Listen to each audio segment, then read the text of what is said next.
निखिल अपनी माँ सुजाता और पत्नी मोनिका के साथ रहता था। मोनिका बहुत ही चंचल स्वभाव की थी। वो आए दिन कोई ना कोई चिंदी हरकतें करती रहती थी। एक शाम को मोनिका सो रही थी, तभी उसे सुजाता जगाने आई। महारानी जी, अब उठ जाइए, शाम के समय में कौन सोता है? मम्मी जी, शाम के समय मैं सोती हूँ। अभी आप जाइए ना, मुझे और सोना है। अरे आज हमें शादी में जाना है। शादी का मतलब दावत? अरे वाह, आज से ही मौका आया है, वरना इस कोरोना ने तो दावत से ही दूर कर दिया था। अरे कब उठेगी तू? ठीक है, सोती रह, मैं अकेली ही जा रही हूँ। जैसे ही सुजाता जाने लगती है, मोनिका जल्दी से उठ जाती है। मम्मी जी, मैं तो जगी हुई थी, चलो चलते हैं। अच्छा ठीक है, पर पहले तैयार तो हो जा। मोनिका और सुजाता तैयार होकर शादी में चले गए। दुल्हन तो बहुत ही अच्छी लग रही है। मुझे दुल्हन से क्या लेना देना, दावत पर कंसंट्रेट करती हूँ। मोनिका ने पेट भरकर खाना खाया, साथ में कुछ मिठाई कपड़ों में छुपाने लगी। जब सुजाता ने उसे ऐसा करते हुए देख लिया, मोनिका, तू अपनी चिंदी हरकतों से कब बाज आएगी? यहाँ फिर से तुमने वही करना शुरू कर दिया। मम्मी जी, अगर थोड़ा बहुत फायदा हो जाए तो आपको प्रॉब्लम क्या है? मेरा कोई फायदा नुकसान नहीं है, तेरे ही महंगे कपड़े खराब हो रहे हैं। सुजाता के समझाने पर भी मोनिका अपनी चिंदी हरकत करने से नहीं मानी। उसने मिठाई चुराई और अपने नए कपड़े खराब कर लिए। मोनिका की इन्हीं हरकतों से उसका पति निखिल भी परेशान रहता। एक दिन निखिल और मोनिका पिज्जा खाने गए। निखिल ने पिज्जा ऑर्डर किया। यहाँ पिज्जा खाने की क्या जरूरत थी? हम कहीं और भी तो कुछ खा सकते थे। अरे तुम इतनी छोटी छोटी बातें मत सोचा करो। मैं इतना कमाता हूँ तो थोड़ा खर्च भी तो कर सकते हैं ना। दोनों बात कर रहे थे, तभी उनका पिज्जा भी आ गया। चलो अब अच्छे से पिज्जा खाओ, कुछ और चाहिए तो बता दो। अरे ओ पिज्जा वाले भैया, हमें एक्स्ट्रा वो लाकर दे दो ना। मैम, एक्स्ट्रा कौन सी चीज? अरे वही चीज जिससे हम पैसे वसूल कर पाएंगे। चिली फ्लेक्स और ओरिगानो ला दो। अरे हमारे पास पहले से एक्स्ट्रा है, फिर क्यों मंगाया है? अरे घर लेकर जाऊंगी। तुम अपनी चिंदी हरकतें घर पर क्यों नहीं छोड़ाती? हर जगह ऐसा करती रहती हो। अब मैंने क्या कर दिया? इतना महंगा पिज्जा खाएंगे और ओरिगानो फ्री में लेकर जाएंगे।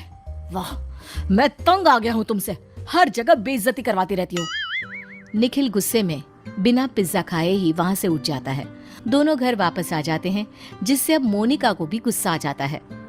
ये सही है, करे कोई और भरे कोई। अब मैडम गुस्से में है तो इससे मनाने के लिए मुझे ही कुछ करना पड़ेगा। मोनिका, चलो आज मैं तुम्हें शॉपिंग करा देता हूँ। सच में?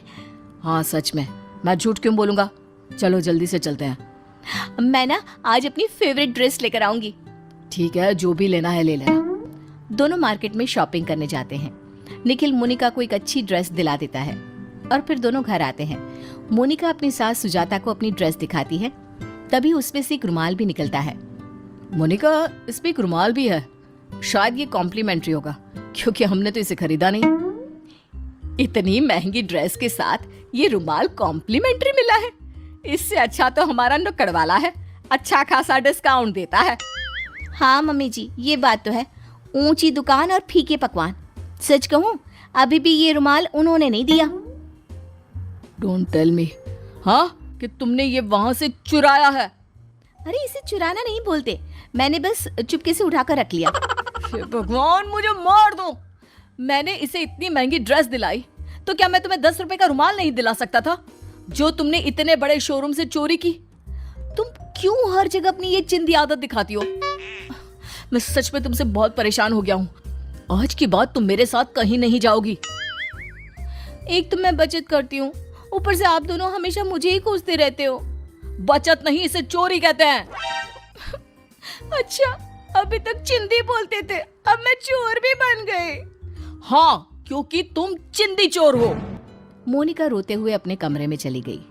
मोनिका शाम को चुपचाप बैठी थी, तभी उसकी सास सुजाता आती है। मोनिका, ए मोनिका। जी मम्मी जी। हम उस दिन जहाँ शादी में गए थे, वहां से दोबारा बुलावा आया है। आज वो पार्टी दे रहे हैं।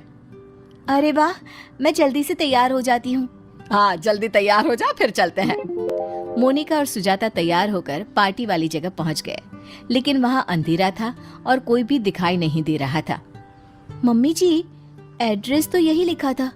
अरे फिर से चेक कर, शायद हम गलत आ गए हैं। देखती हूँ, वैसे भी मुझे बहुत तेज भूख लगी है। अरे अभी रुक जा, खूब खा लेना, खाने के लिए ही तो पैदा हुई है। तभी वहां बड़े से टीवी पर एक फिल्म चल गई, जिसमें मोनिका मिठाई चुराकर अपने कपड़ों में रख रही थी। ये कैमरे में रिकॉर्ड हो गया था। सभी लोग छुपकर ये देख रहे थे और वो तेज तेज हंसने लगे।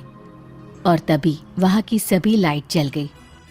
सुजाता जी, आपकी बहू को ऐसी हरकत करने की जरूरत क्यों पड़ती है? देखिए भाई साहब, वो अरे बस रहने दीजिए बहन जी, आज से तुम्हें बुलाना ही बंद। सबके सामने बेइज्जती सुजाता से बर्दाश्त नहीं होती। उसकी आंखों में आंसू आ जाते हैं और शर्म की वजह से दोनों घर वापस आ गई। दोनों चुपचाप घर आकर बैठ गए, जहां निखिल भी आ गया और सुजाता ने उसे सारी बात बता दी। मम्मी जी, आज मेरी वजह से आपको इतना बेइज्जत होना पड़ा। निखिल जी, मेरी वजह से आपको भी न जाने कितनी बार शर्मिंदा होना पड़ा। मुझे माफ़ कर दीजिए। आप मुझे समझाते रहे, लेकिन मैं आपकी बात नहीं समझी। मैं अपनी गलती मानती हूँ और आज के बाद मैं ऐसी कोई भी हरकत नहीं करूँगी जिससे आप दोनों में से किसी को भी मेरी वजह से शर्मिंदा होना पड़े। निखिल जी, मैं आज से कोई भी चिंदी चोरी जैसी हरकत नहीं करूँगी। मोनिका को उसकी गलती का एहसास हो गया था। सुजाता और निखिल ने उसे माफ़ कर दिया था। अब मोनिका सुधर चुकी थी